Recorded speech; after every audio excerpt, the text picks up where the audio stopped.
छोटा भैया कहाँ गए हमारे?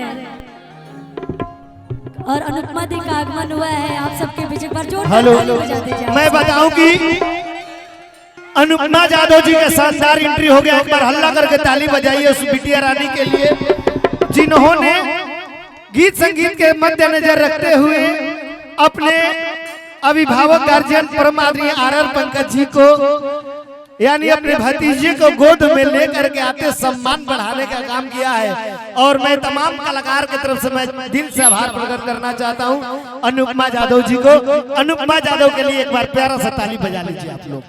बहुत बहुत बधाई, आपने जितना बहुमूल्य टाइम दिया बिटिया रानी आपको, अनुपमा जी को।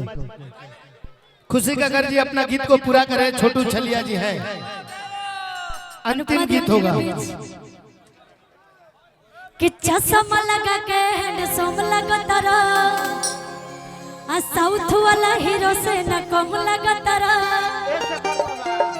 कि तारे के दिल हम दे हमें करे जातू तो बम लगा तारा।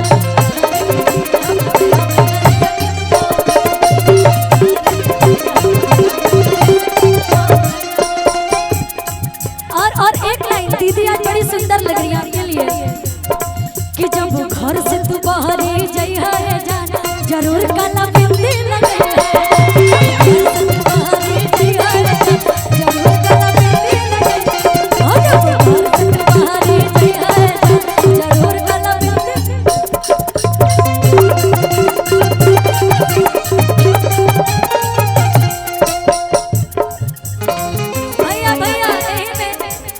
कि सुघर शरीर के सजावट वाला देखे शरीर के बनावट वाला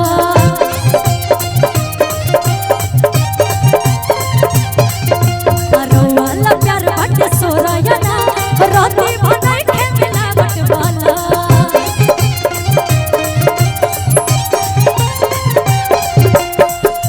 तब जैसे हमार दीदी के बियाह हुई हमार जीजा जी कहिए का जब मजा मिले लाया जा कि देखला पा अरे गजब मजा मिले लाया जा कि कमर पकड़िया सरिया के लाया कमर पकड़िया सरिया के लाया।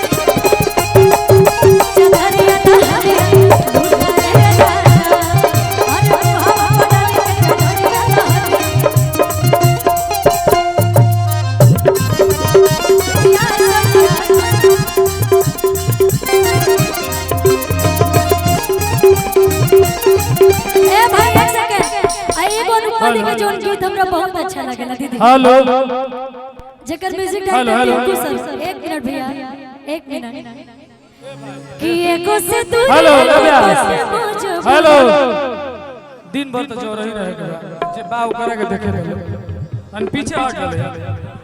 चलो पीछे बैठो ना कुर्सी पर। दिन भर जो भाई हम बैकग्राउंड अच्छा ठीक बजाए थे पीछे रहे थे जरा कि एको से दूर एको बाटे मौजो भोरे आ कैसे कहे दोनों बातें जरूरी आ कैसे कहे के करा से मन बदला।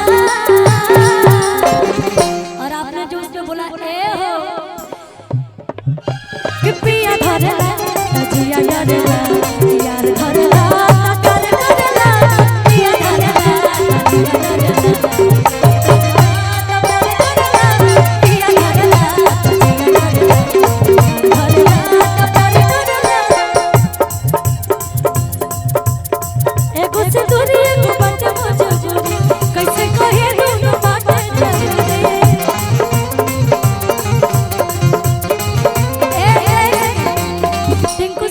इधर आइए।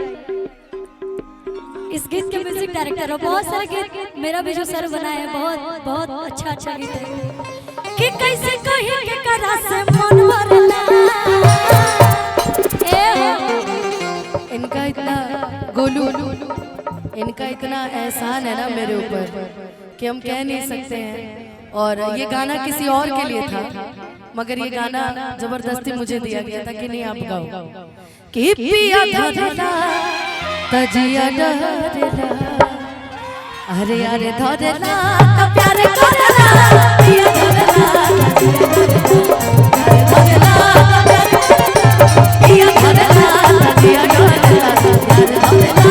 प्यार करला। और हमारे छोटू चलिया भैया के बहुत बहुत धन्यवाद, बहुत बहुत स्वागत।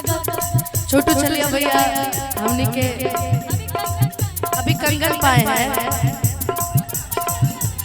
अरे भगवान करे कि हमारे भाई अरबपति हो जाओ। जब भाई अरबपति हुए तब ना बहन करोड़पति हुई।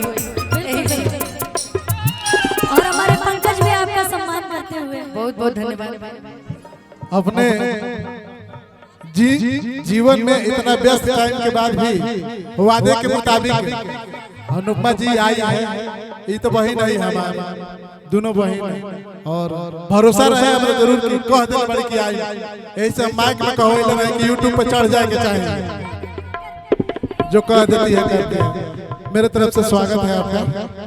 एक लाइन कहो ओकरा बाद से भैया तनी बिरैया बजा दे, तनी सब लोग झूम ले। हमारा बड़ बियाह ने हमारे आदर छोटू भी है भैया। एक खुशी जन्मदिन वाला डिमांड फिर से करता है कि भागेला रे दीवानी तू भागा के ले चला।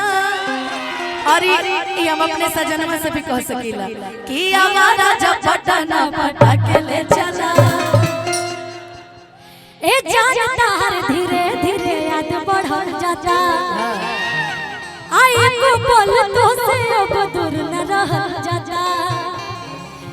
कि अब जल्दी है आ मंदिर में शादी कला।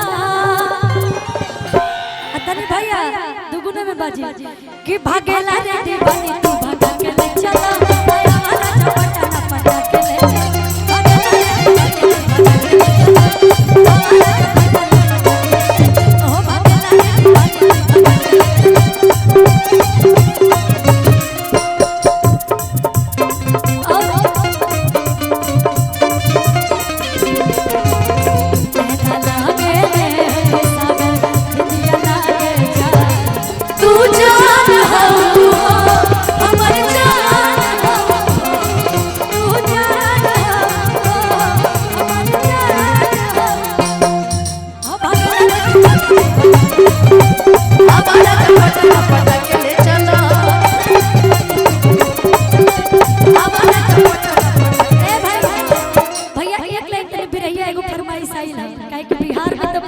बिल्कुल बिल्कुल कि हटावा का चपिया तू, अरे उठावा के पानी कि हटावा दारू पिया तू। हेलो अरे खुशी उठावा के पानी। खुशी है भैया, आप लोग सबसे निवेदन है, मेरे सब अपने भाई हैं, सब लोग मंच से पीछे हट जाए। थोड़ा पीछे ठीक है, नहीं सब अपने भाई हैं, मैं किसको हटाऊं? आप लोग समझिए, आप खुद समझिए इस मंच में कितने लोग हैं। सारे मेरे दोस्त उतर गए मंच पर, चेयर के अलावा। हाँ, सब लोग उतर गए मंच से। सब लोग मंच खाली करें, मंच खाली करें। हमारे बहुत सारे कलाकार लोग के लिए मंच है। सब लोग चलिए नीचे, चलिए जगह बना हुआ है। हमारे जितने कलाकार के साथी हैं सबके लिए नीचे भी जगह बना हुआ है। डिजिटल जीवन हम मंच थोड़ा खाली कर दीजिए। स्वागत अभिनंदन जो कि आवाज राजा पटना पटाके ले इन्हीं के पास है ना चैनल। वाह खुशी कलाकार के लिस्ट लंबा लाइन बा बेटी, तू जाना तारू अनुपमा। बिल्कुल बिल्कुल तनी ध्यान दो। हमनी के गा ले बनी। और हम बता दी कि आर पंकज भैया हमनी के शुरुआती के कहल जाला नु कि आदमी जमीन से शुरुआत करेला, और हमने जमीन से शुरुआत कैले बानी। और जब पटना आई नहीं तो भैया हमने के गाना देले रहे कि राम जी के जैसन दीहा, अरे हमरो दुल्हवा ये बाबा। आर पंकज भैया के लिखल बहुत सारा गीत ऐसा है और कलाकार बहुत ज्यादा बड़े। बाकी चलत चलत जैसे कि हम आज गावे ना मिल रही हैं भैया से कल रहे हम खाली भौजाई से मिले आए बताली और जात जात के एगो लाइन कहो सी शार्प को दी सी शार्प को दी